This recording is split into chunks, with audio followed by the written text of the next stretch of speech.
Assalamualaikum warahmatullahi wabarakatuh.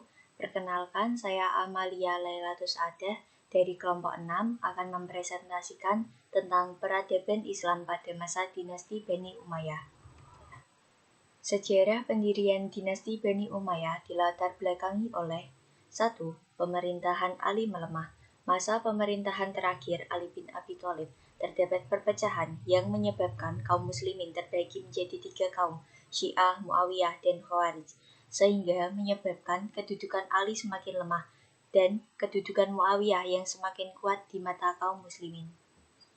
Runtuhnya Khalifah Ali pada tahun 40 Hijriah atau 660 Masehi, Ali bin Abi Thalib terbunuh oleh salah seorang anggota Khawarij.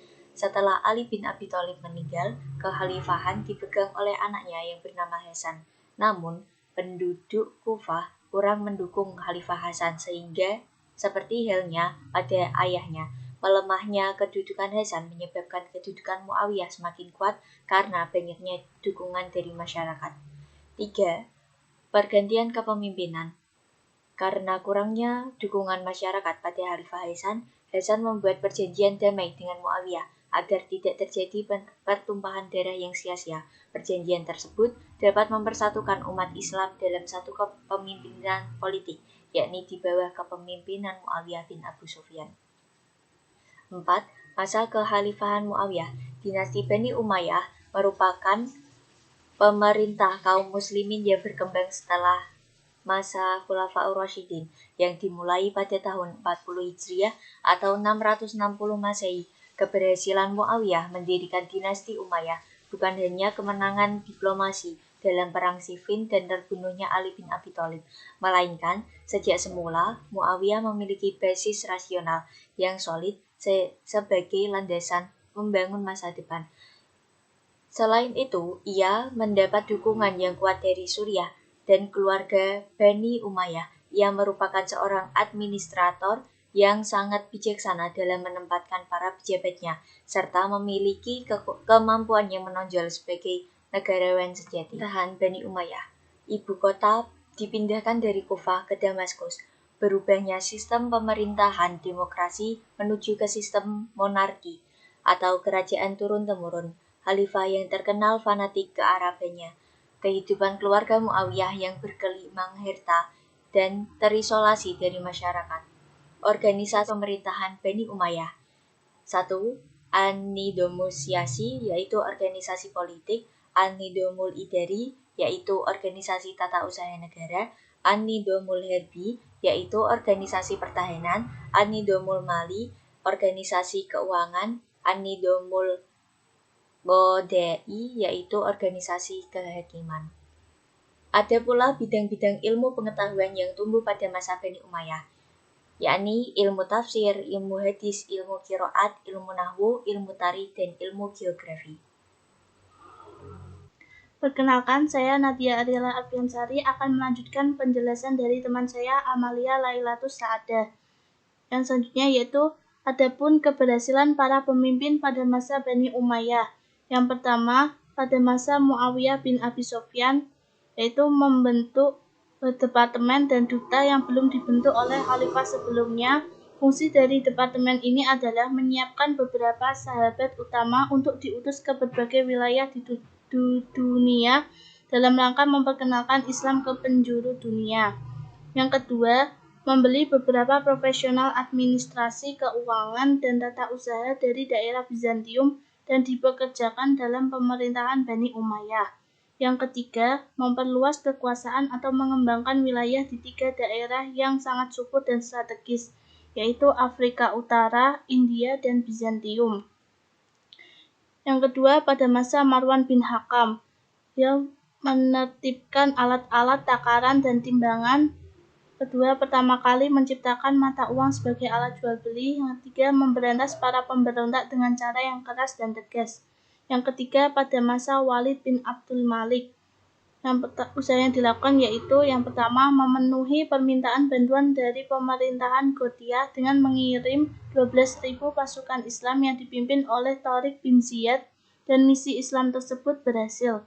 Yang kedua, pada masa pemerintahannya mengalami masa kejayaan, Yang ketiga, mengumpulkan anak yatim, kemudian memberi mereka jaminan hidup dan menyediakan guru untuk mengajar mereka.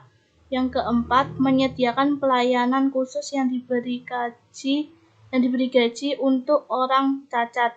Orang buta diberikan penuntun dan bagi orang lumpuh disediakan perawat. Yang kelima, mendirikan bangunan khusus untuk orang kista agar mereka dirawat sesuai dengan persyaratan kesehatan.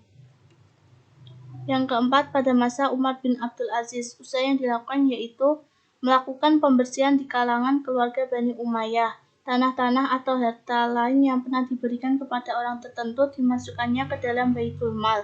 Yang kedua, melakukan pemecatan terhadap pejabat yang sewenang-wenang. Yang ketiga, pajak yang dipungut dari orang Nasrani dikurangi. Jizyah atau pajak yang masih dipungut dari orang yang telah masuk Islam di antara mereka dihentikan. Dengan demikian, mereka berbondong-bondong masuk Islam. Yang keempat, melakukan perbaikan lahan pertanian, penggalian sumur baru, pembangunan jalan, penyediaan tempat penginapan bagi para musafir, memperbanyak masjid, dan sebagainya. Yang kelima, itu orang sakit mendapat bantuan dari pemerintah. Dinas pos yang sudah dibangun sejak masa Khalifah Muawiyah juga diperbaiki agar tidak hanya melayani pengiriman surat resmi dari para gubernur dan pegawai khalifah atau sebaliknya, tetapi juga melayani pengiriman surat rakyat. Yang keenam, lebih mengedepankan dialog daripada peperangan. Selanjutnya, urutan khalifah pada masa Bani Umayyah. Ada 14 khalifah yang memimpin Bani Umayyah. Yang pertama, Muawiyah bin Abi Sufyan, memerintah dari tahun 40 sampai 60 Hijriah. Yang kedua, Yazid bin Muawiyah, memerintah dari tahun 60 sampai 64 Hijriah. Yang ketiga, Muawiyah II bin Yazid, memerintah dari tahun 64 sampai 64 Hijriah. Yang keempat, Marwan bin Hakam, memerintah dari tahun 64 sampai 65 Hijriah. Yang kelima, Abdul Malik bin Marwan, memerintah dari tahun 65 sampai 86 Hijriah. Yang keenam, Walid bin Abdul Malik, memerintah dari tahun 86 sampai 96 Hijriah. Yang ketujuh, Sulaiman bin Abdul Malik, memerintah dari tahun 96 sampai 99 Hijriah. Yang kedelapan, Umar bin Abdul Aziz, memerintah dari tahun 99 sampai 101 Hijriah. Yang kesembilan, Yazid bin Abdul Malik, memerintah dari tahun 101 sampai 105 Hijriah. Yang ke-10, Hisham bin Abdul Malik, memerintah dari tahun 105 sampai 125 Hijriah. Yang ke-11, Walid bin Yazid, memerintah dari 125 sampai 126 Hijriah. Yang ke-12, Yazid bin Walid, memerintah pada tahun 126 Hijriah.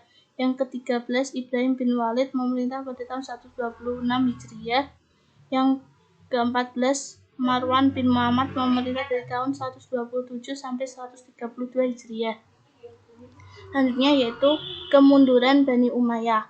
Faktor-faktor penyebab kemunduran Bani Umayyah antara lain. Yang pertama, sistem pergantian khalifah melalui garis keturunan adalah merupakan sesuatu yang baru bagi tradisi bangsa Arab yang lebih menekankan aspek senioritas. Yang kedua, konflik-konflik politik yang terjadi pada masa pemerintahan Khalifah Ali bin Abi Thalib. Yang ketiga, pertentangan etnis antara suku Arab Utara dan Arab Selatan yang sudah ada sejak zaman sebelum Islam makin meruncing. Yang keempat, sikap hidup mewah di lingkungan istana sehingga anak-anak khalifah tidak sanggup memikul beban berat kenegaraan tatkala mereka mewarisi kekuasaan. Yang kelima, munculnya kekuatan baru yang dipelopori oleh Abu Abbas As-Soffah. Sekian presentasi dari kelompok kami, kurang lebihnya mohon maaf. Wassalamualaikum warahmatullahi wabarakatuh.